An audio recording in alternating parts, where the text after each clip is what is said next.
Before becoming an actor, Sanjeev Bhaskar worked in marketing, but his second career has also been a kind of advertising campaign for a part of British society which had been almost invisible on television. First the sketch series Goodness Gracious Me, and then the spoof chat show The Kumars at Number 42 introduced language, characters and attitudes which no performers had previously explored. Though Bhaskar didn't reach show business until his 30s, he'd received the OBE by 40. Hello and OK magazine would have been thrilled to print pictures of his recent wedding to actress Meera Syal, but they married as quietly as possible. Recently, he's travelled to India and Pakistan for a documentary series about the places from which his parents emigrated to West London in the 1950s. But while he's made his background visible, some have questioned how good an advert he is. Bollocks. A lot of what you've done is dealing with stereotypes. The Asian man who is frightened of his parents, hasn't left home, all the rest of it, religious stereotypes, speech, dress. And that has been complicated because some people inevitably have said within the British Asian community that you're sending it up, that you're using negative stereotypes. That's something you've had to face. Yeah, particularly with Goodness Gracious Me, but to a lesser extent with the Kumars at Number 42 as well. The argument about reinforcing stereotypes or even creating new ones was that within a programme like Goodness Gracious Me, there were 4 performers who probably over the course of 3 series played 130, 150 characters. And it doesn't make sense to me, it doesn't make logical sense to kind of say, well, they're all stereotypes, because then you kind of go, well, hang on, how does that work then? And also, we as performers didn't anglicise our names. We didn't make it easier for the British mainstream to understand what we were saying. We were speaking in the language that we were brought up with, which is English. So in that sense, I thought, how can I be stereotyping Asians? I'm an Asian. I've got an Asian name. I look Asian. And I'm playing a caricature. So I never found much kind of depth in any of those arguments. I remember there was a guy, when we did the first series, a chap came up to me in West London, where I was living at the time, and he said, why are you washing our dirty linen in public? And I said, wouldn't you rather it was washed? And he said, maybe. And I said, do you have dirty linen at home? And he said, no. And I said, well, what's your point? And he said, I love you. It was kind of, well, I was happy to have the debate with him. I have a good friend who's a British Asian, and he, when he comes back from his mother, he does her voice. He talks very like you, but he does her voice. And all the English liberals around him flinch every time he does it and tell him he shouldn't be doing it. But it's an interesting area, that, because you feel it's affectionate, is it? But you're sending up speech patterns. I've never had a problem with humour regarding race, because I think there is a difference between it being done with affection and it being done with spite. And I've never had a problem with people, as we used to call it, blacking up. You know, Peter Sellers in The Party, Michael Bates in It Ain't Half Hot Mum, because I think they were good performances, they were affectionate portrayals. And what they didn't do in terms of... I don't think they were caricatures, I think they were characters. You're looking very glum today. What's the matter with you, Ranji? Oh, everything has gone wrong this morning. It is what we British say, being one of those days. But if you were a British racist and you didn't like Indians very much, you could easily enjoy Peter Sellers or Michael Bates for the wrong reasons, couldn't you? You could, and you know, I think the best example of that was Alf Garnett, who became, you know, the pin-up boy for the right wing, whereas within the writing, it was quite apparent that he was out of touch and was the ridiculous character. I think the difficulty with Till Death Us Do Part, for me, was that the devil had the best lines. And I think that was a trick missing with that programme. And, you know, the judgment for me at that time was how many names I was called the following day at school. None of that was done with affection. If we look at politics and sport in the 60s and 70s, it's quite clear there was a huge amount of racism and some of it quite open. Were you conscious of suffering that in the 70s, particularly at school? I was at school in West London, and the amount of racial tension build-up through the 70s was quite extraordinary, culminating at the end of the 70s with the Southall riots, which was the National Front marching through Southall. It was very, very terrifying times for a kid.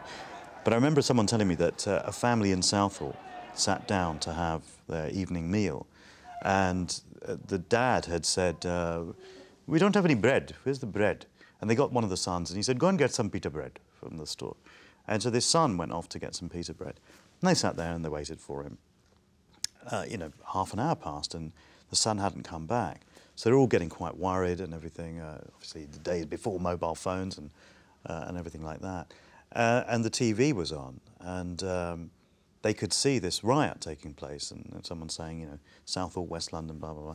And they turned it up, and they saw their son in amongst all this, having bought the pita bread, being arrested, but hitting a guy with this bag of pita bread. And all the father could say was, "The pita bread! The pita bread!" And because everything had gone cold.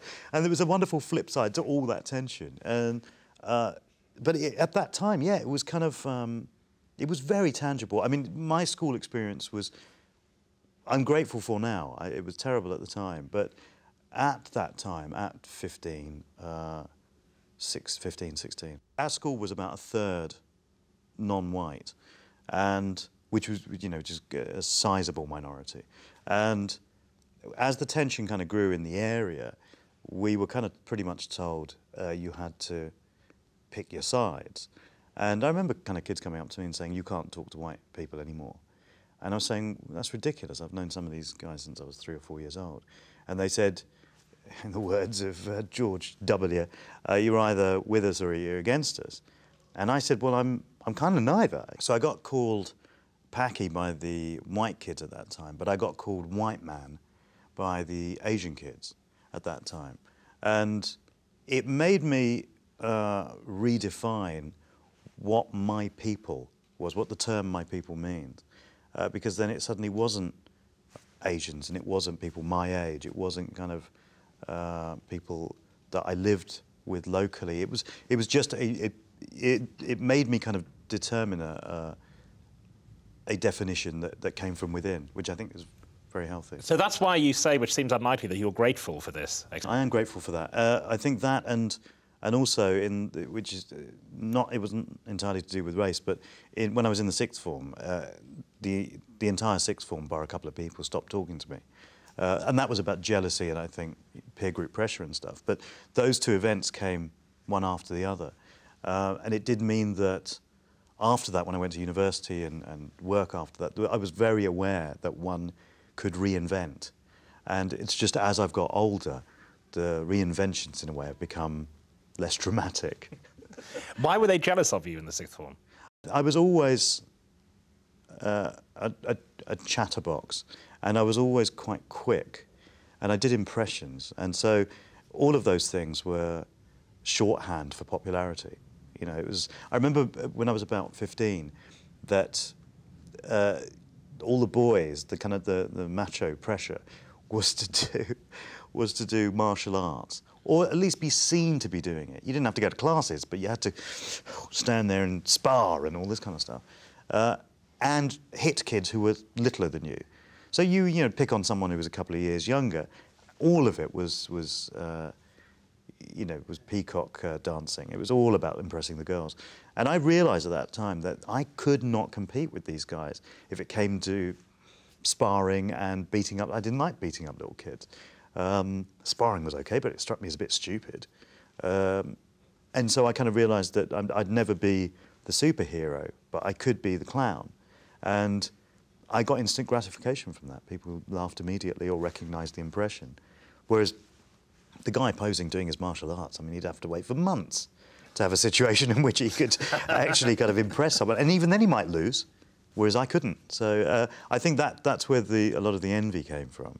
But it will sound to many people horribly traumatic for most of the school to stop talking to you, your class. But you were able to deal with that. Yeah, it was my year. It was 115 people that stopped, and they wouldn't sit next to me in class either for about 3 months. It was from September to about January.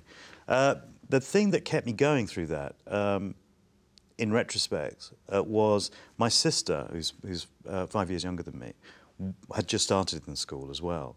And so I was determined that she wouldn't find out, because I thought, if she finds out, she'll get upset, she'll tell my mum will get upset, they'll probably want to come to the school, and I don't want to deal with any of that. So I kind of kept that quiet from them. And also, there was just a pinch of arrogance, which kind of said, you know, either these 115 people are right and I'm wrong, or they're all wrong and I'm right. And there was a tiny smidgen that kind of said, I don't think they're all right. I think I'm right, actually. I don't think there's a basis for this. And that kind of kept me going through it, actually. One of the big subjects in your comedy, particularly Q-Mars, but also It's There and Goodness Gracious Me, is parental pressure in the British Asian community. Your parents, were there strict rules and high hopes for you? Yeah, there were. They would never quite reached the glorious, giddy heights of sketch comedy. They came close. My mum says that I was still in my cot when she came in to find my dad whispering in my ear, I want to be a businessman. I want to be a businessman. And somehow, you know, at the age of 4 months, it would sort of drum in. And I remember much later, when I was about 5 or 6, somebody kind of said, you know, what would you like to be when you grow up? And I said actor, and my dad said, it's pronounced doctor.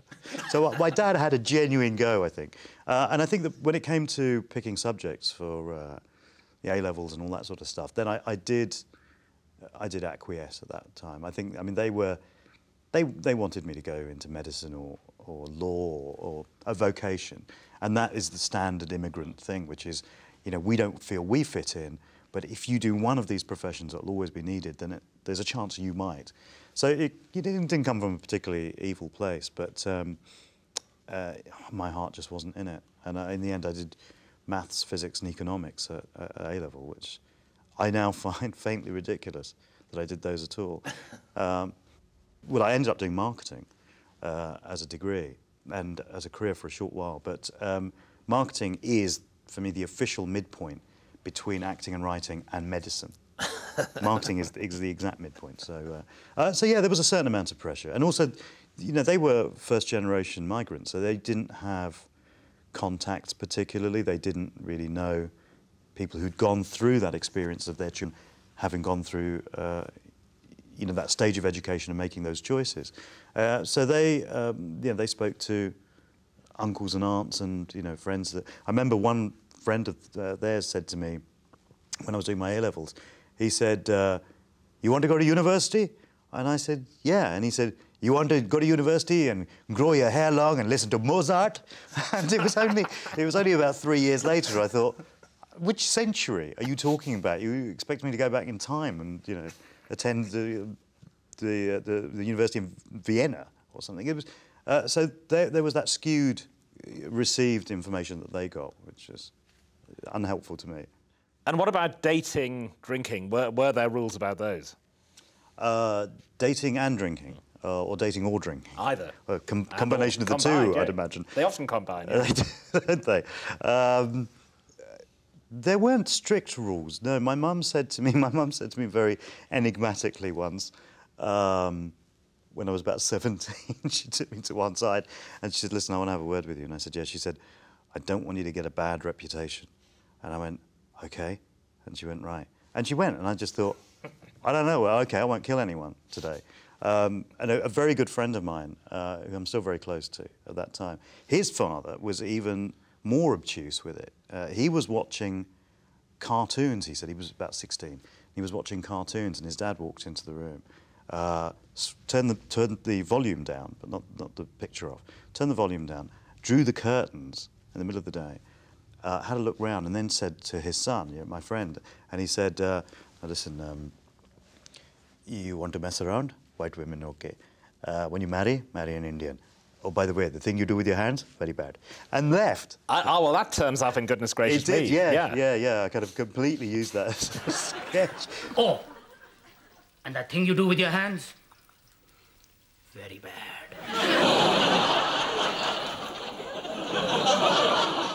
With drinking, my parents would basically point to those friends of the family or whatever who got drunk and got either a little bit scary or a little bit unruly, and would say, that's what drink does. That's what drink does. So I think I had my first, in fact, I had my first drink when I was 18. And Parminder, my old friend, and I, we went on a pub crawl. We were at sixth form college, and I'd never been in a pub. And I went up to the bar, and I thought, I know I can't handle a pint, so I'm not going to order a pint. I remember thinking, I don't know what the hell to order. There's all these optics, there's these bottles, there's different sizes of glass, and straight glass and curved ones. I really was kind of very nervous. And I think it was fancy dress as well. I was dressed as a pirate. So I was standing there looking at all this stuff, and the barman said, yeah, can I help you? And I said, and I heard the girl next to me say, a Malibu and orange, please. And I went, I'll have a Malibu. And he said, what do you want with that? And I said, neat. And he said, you want it on its own? And I went, yeah. And he said, do you want ice in it? And I said, no. And so I handed over what I thought was a fortune for a little bit of clear liquid at the bottom of a glass. And then I thought, this must be like those movies. This is a shot. So I kind of knocked this Malibu back in a shot and put the glass down. And he went, another? And I went, yeah. So that was the first drink I ever had, was Malibu. 2 shots of it. And were they religiously observant, your parents? They've always been more spiritual than religious. My mum, and I think I've inherited this from her particularly, is a great fan of ritual. Because whenever I would sort of talk to her about the meanings of various parts of rituals, various festivals, Indian festivals like Diwali and stuff like that, she didn't always know. But she said, I like it, it's nice. And that, to me, was a powerful enough argument, actually. They didn't... my mum's vegetarian, always has been vegetarian, except for one brief moment in the early 60s when she arrived. And she's going to... My sister will love me for saying this, and my mum's going to go, oh, why did you have to say that? Where she first encountered a Scotch egg. And she ate it, and she took, went to buy another one and said, this is an egg, isn't it? And they went, yes, Scotch egg. And she said, and what's on the outside? And they went, breadcrumbs. And she went, okay. She never asked what was between the breadcrumbs and the egg. So she was always a vegetarian, but again, that's the way she was brought up. But there was no heavy-handed zealousness about... Hindus kind of are... I mean, you get right-wing Hindus now, which is... It's a little bit bizarre. It's like saying radical Buddhist. It just kind of... It's a contradiction in terms, really, a right-wing Hindu. Because there are no rules as such within Hinduism. There are guidelines. And so I think my parents kind of embraced that notion of there being guidelines rather than a strict set of rules. The language interested me because in the writing, a lot of that comes through. I mean, you're responsible for putting chuddies into the OED. Feel free to use it in Scrabble. Yeah, fantastic. But dander, which I think hasn't gone in, but that's another one that turned up in, goodness gracious. It did, yes. That's the male organ, isn't it? It actually means a stick, but euphemistically used in the right context, yes. Now, at home, I suppose the word dander probably wasn't used very much, but the language at home was combination, was it? English, Urdu? English, Hindi and Punjabi was the main the only 3 languages that we used in our house. How many did you use in yours? Just the one, actually. Just the one? Yeah. Oh, there you go. But my mum was an English teacher in India, so she introduced me to a lot of books earlier on. And being an English teacher, at the age of 4 or 5, she was saying, you should read Dickens. I was really more interested in Blyton than Dickens at that age. But it meant that, that sense of books are wonderful, these stories are fantastic, she introduced me to very early on. And my dad, and this is something I only came to know relatively recently, my dad was obsessed with films. And when he first came to England in 1956, 57, he used to work in a factory and then get 3 buses from West London to Brixton to attend what he told me was called the London School of Film Technique. And his passion was to be a director. And, he went to Pinewood Studios, he went to Shepperton, he went to all these studios and picked up a prospectus from each and was serious about how do I put a film together and make a film. My dad's sister then died, leaving 4 kids to bring up, and my dad pretty much took on the responsibility of bringing up that family. And so all his kind of dreams of being involved in the film industry in any way basically were kind of snuffed out at that point. And you hadn't known that at all growing up? No, I found, I mean, I was obsessed with films really young because at the age of 4 I found a prospectus for Pinewood Studios. And I was fascinated by every aspect of it, the size of the lights, those days the back projection, all this stuff. And I just thought, this is just, what a magical world. I didn't connect it with my dad at all. My dad was the guy who kind of ran the laundrette downstairs and did shift work, you know, who occasionally, you know, sat and watched a film with us. But when I look back now, I see more clues. And I remember when I was, again, in my early 20s, probably late teens, early 20s, watching a film with my dad. And my dad said, I said something like, oh, it's, you know, it's a great film. It's really well directed, isn't it? My dad would go, it's not the directing, it's the editing. And I'd go, right, right. And I'd make a mental note of it. And the next time I'd watch a film, Cecil B. DeMille, spectacular, I'd say, it's great editing on this. And my dad would go, it's the screenplay. So it was always, so those were clues, I think. But also my dad, in order to, and my parents, I mean, in order to protect me from, you know, the gargantuan disappointment that he must have felt, basically didn't really encourage me at all. And my dad then said, when I started working in television and films and stuff, my dad did say, I'm kind of living my dreams through you a little bit, which is very sweet.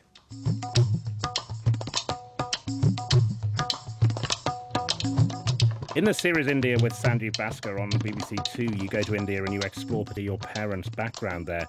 But growing up, to what extent was the Indian background a reality to you? I mean, how aware were you of it?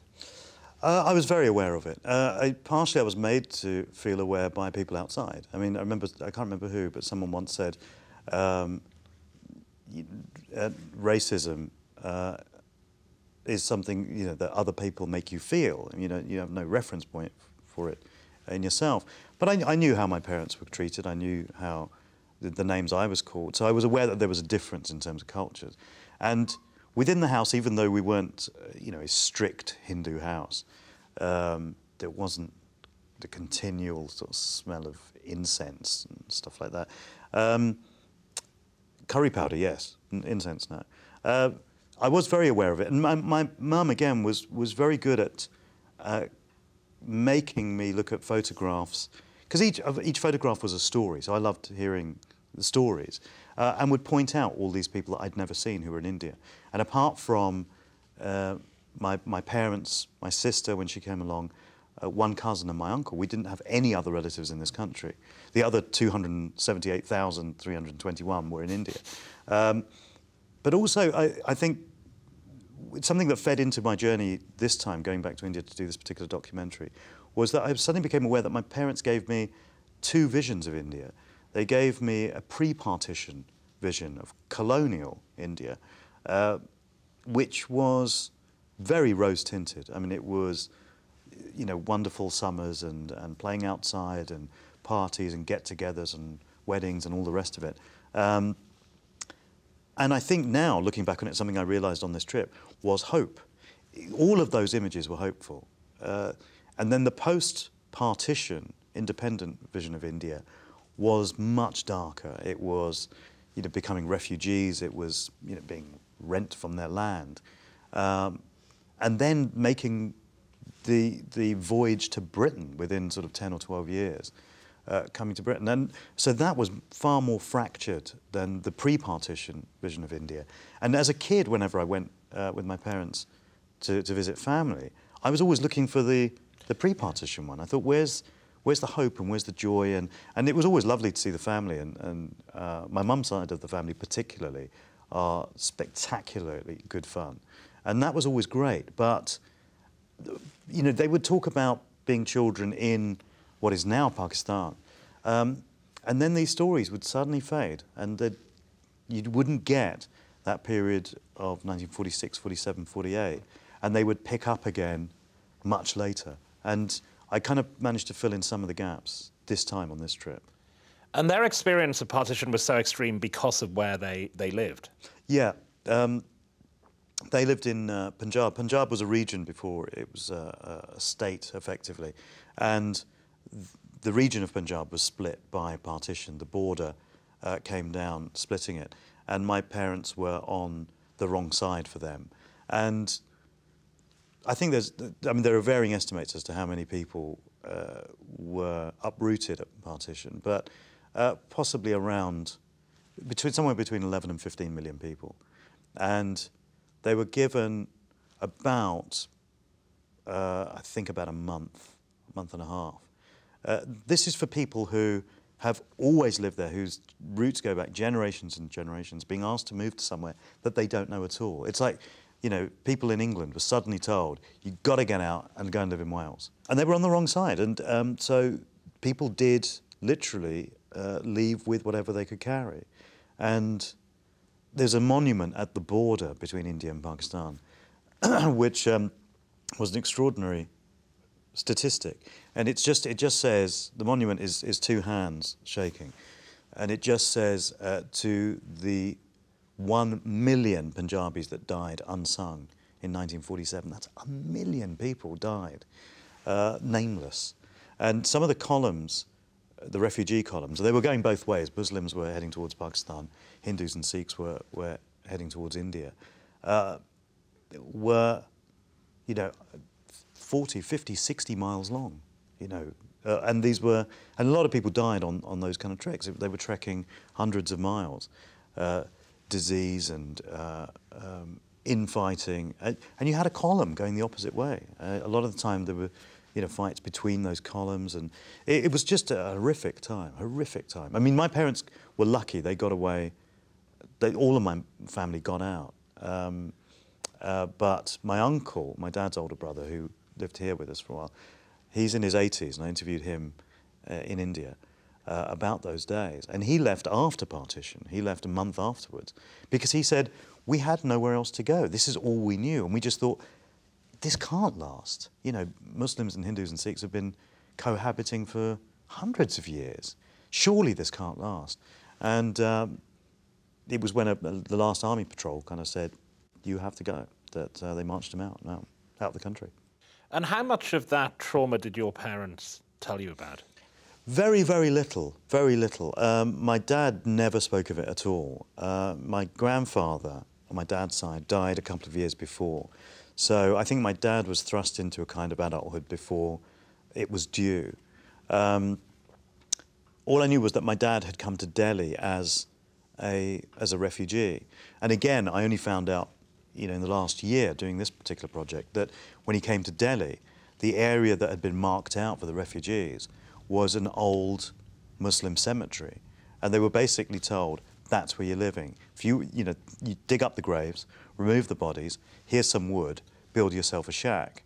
And I didn't know that. I didn't know that at all. I mean, my mother was younger, and so she got whisked out a lot earlier. So it wasn't quite as traumatic for her, I don't think. These are degrees, obviously. But my father, it really was. And my uncle kind of said as well that, you know, he said, you didn't know what happened to your neighbours. What happened to the people that used to live in the house opposite and the house next door? And he said, you only feared the worst and thought the worst. And, you know, there were members of my family who saw trains, you know, where the entire population of the train was butchered, you know, with people with knives and machetes and stuff like that. So, understandably, I think, you know, having a small boy myself, I'm not sure I'd share any of that with him. And then the other question is, having been refugees, the decision to come to Britain, but what prompted that? I think it was a letter from Enoch Powell, I think, that was sent out to all the Dominions saying, we need a workforce. How ironic. Yes. We need a workforce in Britain. Come, you'll be welcome. They were economic migrants. And I think that what precipitated the move to Britain was the fact that they were rootless, essentially. They had no connection to the places that they'd moved to. So it was, and India was in a terrible state at that time. There was a massive famine around that time as well in the early 40s, which all had huge repercussions. The country was rebuilding. It had never been a nation before. So that prompted the move, I think, to come to Britain. But I think, you know, that a lot of that generation, Their aim was, well, we'll come here, we'll send money back, and then we'll go back. We'll be back in a few years. I don't think they stayed because the lifestyle was that much more great. They were rootless before. They just ended up by being in a place where they had deeper roots than they had in India. And did you have a sense of them not being settled in this country, even when you were young? Yeah, it's one of the first things that we joked about when we got together to write Goodness Gracious Me. Somebody very tentatively kind of said, does your mum keep a suitcase on top of the wardrobe? And we went, oh, thank God, it's not just ours. And it was that thing of, we may have to move. And particularly at moments in the 70s, and even, you know, the post sort of 9/11 and 7/7 bombings, you know, there's always been a feeling of, is there going to be a shift in this country? Are we going to be told to leave? Is it going to be impossible for us to stay? At which point, you know, you grab the suitcase on top of the wardrobe and you leg it. So I think there was that sense of impermanence, and I think that generation were looking to my generation to become the doctors and the lawyers and everything. So it gave them a sense of permanence.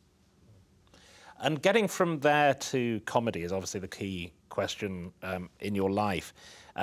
I saw a tape exists, this TV footage from 1994 of a comedy duo called The Secret Asians. Yes, comedy duo in quotes, I think. Well, when I was at college, I met a guy called Nitin Sawhney who was he was doing accountancy at the time, and I was doing marketing. And he was just, and still is, a phenomenal musician. I mean, he's now a composer of great notes, but at that time, he was a guy who could play the piano, who was Asian. And we got talking, and we were, you know, our points of reference within humour were very similar. We both liked the Marx Brothers and Monty Python, Woody Allen. And from that, after we'd known each other a year or so, we kind of said, there's nobody out there who reflects our experience of being both British and Asian. Should we write something? And so we thought, okay, between the two of us, with a musical input and with humour input, we've got a show. So we would rehearse. The whole point was the rehearsal period. It was just having fun. It was just knocking the ideas about.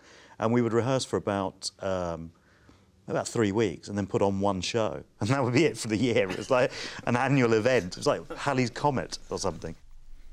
And when we'd left college, and I'd worked for a few years and in fact was coming out of the marketing stuff, Nitin by that time had become a very successful and respected musician. And we were talking, we said, do you know, it's weird, it's been 8 years and there's still nothing out there that reflects our experience of being British and Asian. So we kind of decided that we would get together. Before we had a chance to actually put on a show, I was doing theatre and education work. I was doing 40-minute versions of Shakespeare plays for 6-year-olds. You want to know about an honest audience? That's it. The number of walkouts in the first 5 minutes when you say, I am Prospero, and, you know, 6 kids walk off. I had to find a way of keeping them there, and I basically improvised.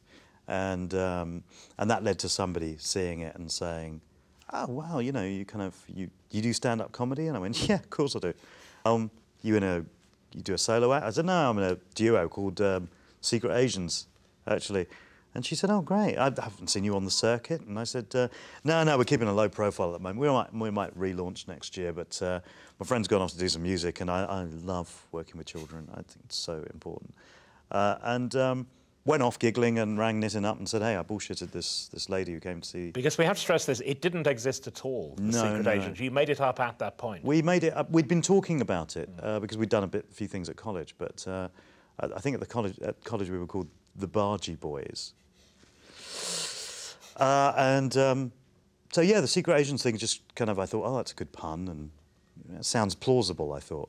I didn't realise that this lady who I'd duped then wrote an article for The Independent and said, here are these guys, they're relaunching next year. And then there was a BBC programme at the time, a magazine show, that contacted me and said, we've read about your thing in The Independent. When are you relaunching? And I said, oh, it's a few months away. And they said, well, can we film a gig? And I went, what? A gig? No, you could film a rehearsal, I suppose. And so I quickly wrote some material up, bastardised a couple of things we'd done at college, and you know, just had the cameras there and just winged it, really. So I walked on home, feeling rather dire, breathing out flames and popping fire, burning things in front of me, scorching things behind, but it finally was extinguished. I put it out of mind. It's amazing because I didn't know any of this when I watched the reportage film, and it's incredibly authoritative. It says making a stir on the comedy circuit, and it was all a con. Oh, it was. Do you know? It was. I feel it's really embarrassing now, but I remember at one point saying the words. I was asked about changing attitudes. You know, whether the audience's reaction to The Secret Asians over the years had changed. It was tempting to go for cheap laughs, just to merely send up Asian culture at the beginning, I think. But it's very much about testing the water. And I think as we've progressed, we've actually moved away from that. Now it's embarrassing, but it was something that started out as a bit of a joke, just duping someone, having a laugh, and has turned into a career. And there'd been nothing like, goodness gracious me, but that wasn't easy to get on, was it? I mean, even on radio. It said you had to actually perform in the commissioning editor's room, is that right? Well, initially we had to go and because the most common response we got was Asian comedy. I didn't know Asians were funny. How are they funny? And then you'd kind of have to go and then go into a bit of a routine. But we were, and I don't think any other. I don't say this with bitterness because I've done very well out of it and it was a very successful show. But I think it's something that stuck in my mind as an observation, which was that I don't think any other show had to jump through the hoops that we did. We had to put on a live show. We were given 5 days to come up with material to do a 45-minute live show. And that was from introductions. Hello, I'm and you are. And on the 6th day, it would be a show in front of an audience, which we did in Hammersmith, at the Riverside Studios in Hammersmith. I remember it very well. Anyone could come, just open the doors, anyone can come in.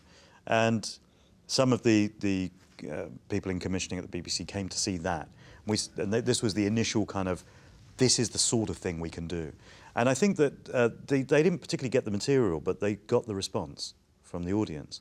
And they kind of went, wow, actually, this is wild. This is a great response here. And then they said, so we said, can we have a TV show then? And they said, no. What about radio? And Anna went, fine, we'll take radio. And they went, maybe a pilot. So we then did a radio pilot.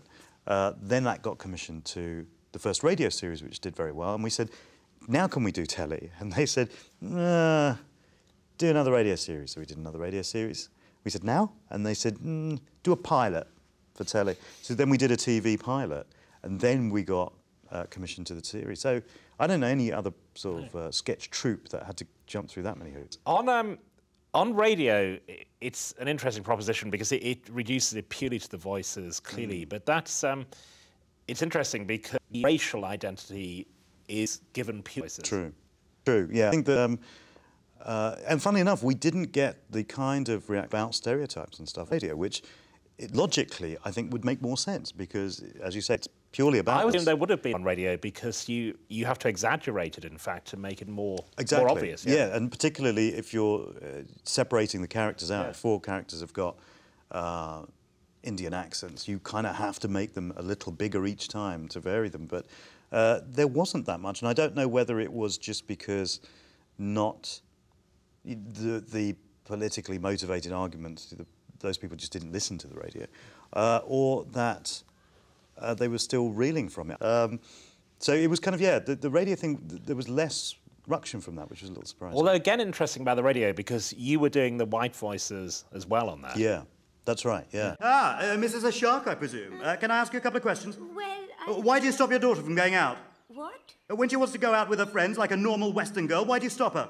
I think they're all going to the cinema tonight. Aren't you, in fact, going to force her to marry her unborn tractor-driving cousin in Pakistan, who has 1 eye and 12 fingers?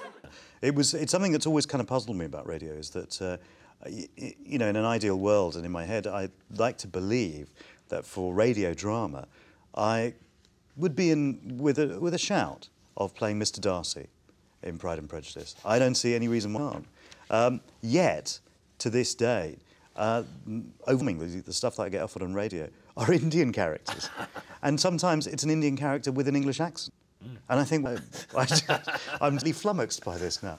But yeah, we played all the characters in that and knew that we couldn't get away with it on the TV series, and neither did we want to.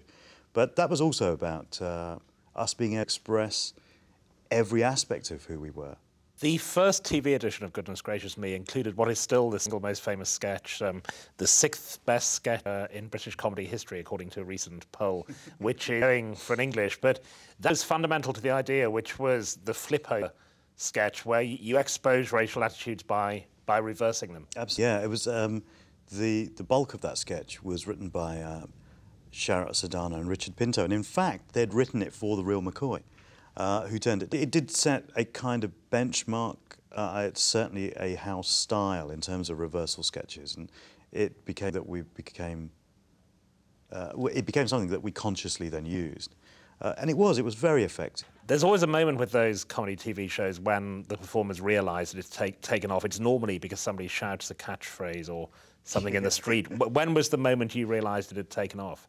In fact, I was walking through Islington in North London, and Upper Street, which is the main street there, main thoroughfare there, and it was a very hot day, and outside a pub there were three guys, there were three skinheads with bother boots and all the rest of it, and one of them, who was standing, was wearing a judge's wig.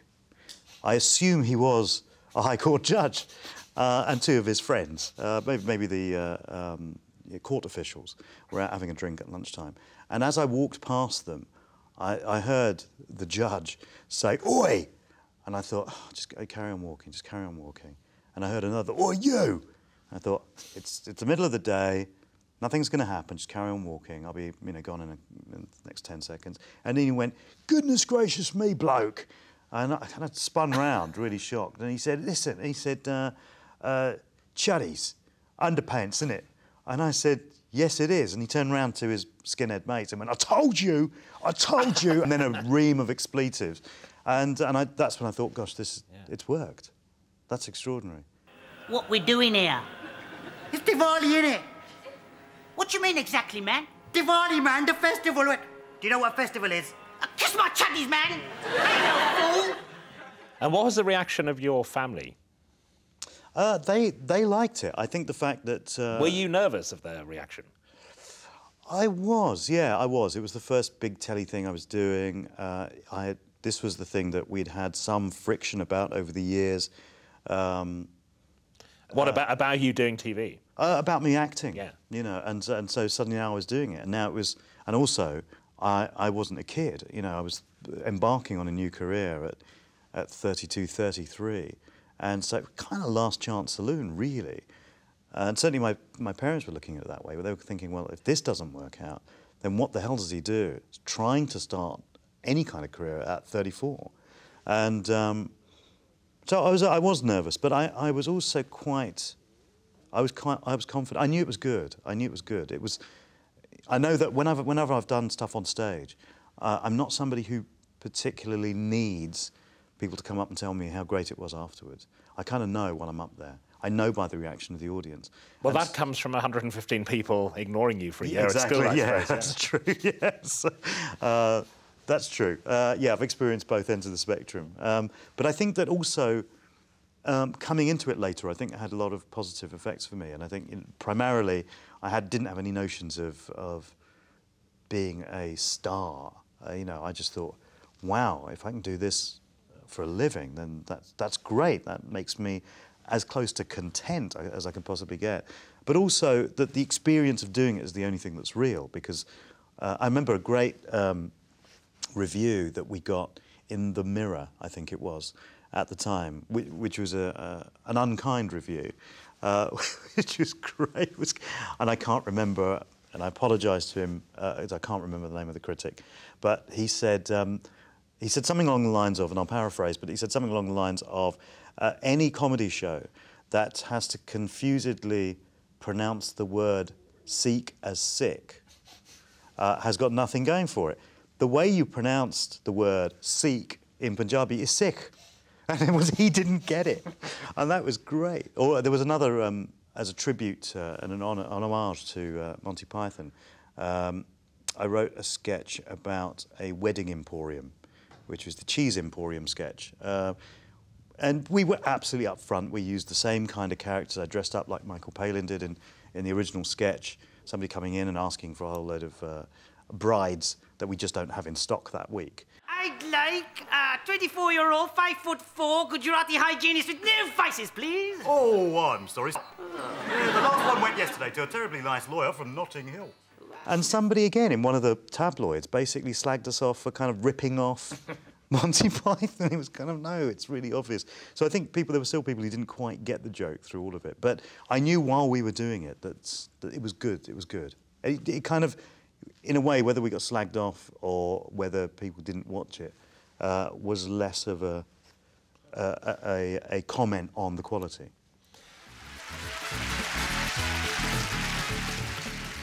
And the central joke in Kumar's number 42 of the boy who his parents are so supportive of him that they built him a TV studio at home. When had that come to you? Thank you very much and welcome to my show. Interestingly enough, that came to me while, I think when we were doing the radio series of Goodness Gracious Me. So that would have been about 96, 97, something like that. As an idea for a sketch? No, it's an idea for a series, actually. I'd taken, some years before that, I'd taken a girl home to meet my parents. And I'd done the introductions, and I'd said, and I was very nervous about it as well. And I said, my parents, girlfriend, and my dad said, pleased to meet you, how much does your father earn? And I said, Dad, you can't ask that. And he said, what do you mean I can't ask it? She doesn't have to answer it, it's just a question. And I said, well, can you keep your voice down?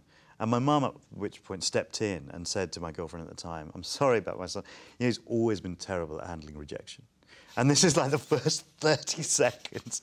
And I thought, well, I'm about to start on this telly thing. And I thought, I wonder if I ever make any friends who are famous. And I thought, I wonder what would happen if I took a famous person home to meet my parents. And I thought, no different. It would be no different. My dad would still say, ah, Mr. Tom Jones. Yeah, I never heard any of your music, but I hear you're very rich.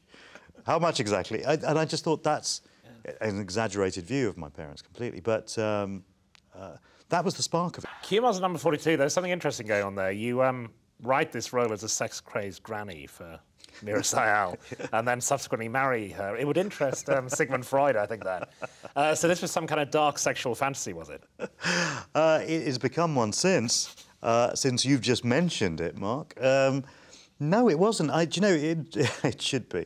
I've always kind of maintained, the two things I kind of said after we got married, one was that I've always been a granny magnet, and the second one was that there'll be no surprises for me when she's 80. I'm not going to wake up in bed one morning when we're in our 80s and go, oh my God, what happened to the world? I'll go, oh, yeah, there you are. It was at the time that I came up with the concept of the show, the most appealing aspect to me, apart from it being a family, was the ability to improvise. And, you know, having been on a few mainstream chat shows by then, I kind of knew what the format was, and I just thought, it's very easy, if you choose to get around that format by having a mask, by just not being yourself. And I wanted to uncover that a little bit, unpick that. So when the creation of the programme was, well, let's have an older female character, because she'll be able to ask questions that, as a male, I can't. And let's have a couple of older characters and, you know, a younger character. And also, let's have the oldest character as the most knowing. And let's have the youngest character as the one who's most out of touch. You know, despite me writing the Granny as the funniest character, Mira, once she got hold of it, you know, just took it somewhere else and was probably the most confident improviser within a character that I've kind of seen. I thought, at times it was extraordinary to watch. Tended to do most of the improvising. And that was the other thing, was that because we'd worked with each other and we have a shared sense of humour, improvising within a humorous context is that much more difficult, because you have to know, A, where the comedy beats are, and secondly, whether the person has set up a joke or not. If they've set it up, you can't stamp on it. So they've set it up, you tee it up, and they pay it off. And that was an understanding that Mira and I had. In terms of the attraction, we'd kind of worked pretty solidly, really, for almost, I don't know, 7, 8, 9 years, something like that by then. And so the relationship was kind of far more organic, actually. It wasn't when she put the teeth in, although it helped.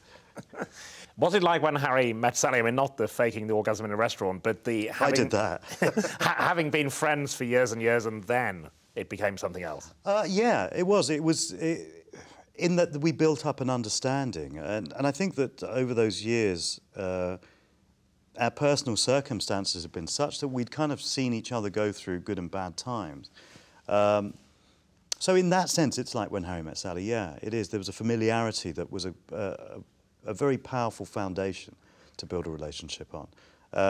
I think in the end, a friendship has to be part of a successful long-term relationship. And I'm not sure that in your Western viz of trying to find partners, that's necessarily addressed. So in that sense, we'd done the traditional thing in a bizarrely unique way, which was we'd just become friends over a number of years. Had you always known that you would marry an Indian? Not really, no. That'd never been a confirmed thing. I knew that it would make it easier, it would be more convenient for my extended family. But even my extended family, even the ones in India, kind of said he should marry who he likes. And Mira has said in an interview recently that she's still trying to please her parents. Do you feel that? I mean, not pleasing hers, pleasing yours. I'm certainly trying to please hers. I mean, my goodness. I think that, wanting to please my parents, her parents, our kids, all of those, I think, play a factor. And I think that, and I'm proud of those motivations. I think they're solid, unsexy motivations. But would you ever strike out a line or not take a role because it might displease them? No, if there's a greater, a more worthy reason to do it, then I would do it. If it's gratuitous and it would offend them or they would be hurt by it, then I wouldn't do it. But no, and I think that the joy, I suppose, and I can't speak entirely for Mira, but I know this does apply to her. The joy that we found with our parents is that we've reached a level of honesty and openness about ourselves that didn't previously exist. Our parents protected us. They protected us from, as much as they could, from racism within Britain at that time in the 60s and 70s, the stories of partition and those traumas. And we, in turn, protected them about any racism we might have experienced. So suddenly there's much less to hide. You appear in those lists in newspapers of the 30 most prominent British Asians and so on. Do you enjoy that, or do you feel a pressure of that kind of representation? That's a very interesting question. I think the first time, I enjoyed the novelty, I think, like most things. It was, my name was on a list. That was great. I mean, the only lists my name was ever on were, the people who were going to get beaten up at school, The ones that are kind of a little more harmful, I suppose, are when you end up on a rich list. And I think I ended up on a rich list where they kind of said my estimated worth was £6 million. And then in brackets, it kind of said, we estimate his wealth based on the fact that he's got a flat and the Kumars has done well. And you kind of go, what, how does that, what formula is it that they go, oh, that's £6 million then? That kind of arbitrary nature of it then skews, obviously brings relatives out of the woodwork and kind of say, you're not going to miss 20 grand, are you? And then there's the other people who go, well, I don't believe you. I don't believe you haven't got £6 million because I read it in the paper. Let alone the taxman saying, we'd like to have a word. So those kind of lists, I think, they're a little more annoying to be on. You had the OBE when you were barely 40, which is partly for being incredibly funny, but also because you were seen as someone who had broken through boundaries and all the rest of it. It's that weight of symbolising something. Does that ever get to you?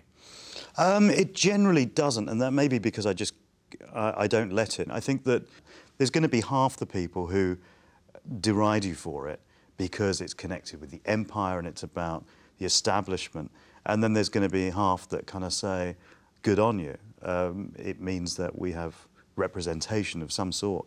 And I think that for me, accepting something like that, it was the symbolism of it in terms of what it would have meant to my parents and my grandparents, who were all brought up under the British Raj. They were all children of the colonies. And they would never have believed that within a couple of generations, somebody from their progeny would be going and receiving an award from the Queen. So I kind of did it for them and for my parents' generation, really, rather than for me. Thank you very much. Thank you. Next on BBC4, British teenagers explore the impact of India's partition on their families in Midnight's Grandchildren. And Friday at 9 on BBC2, Indian culture and history explored in a lavish new series by Michael Wood.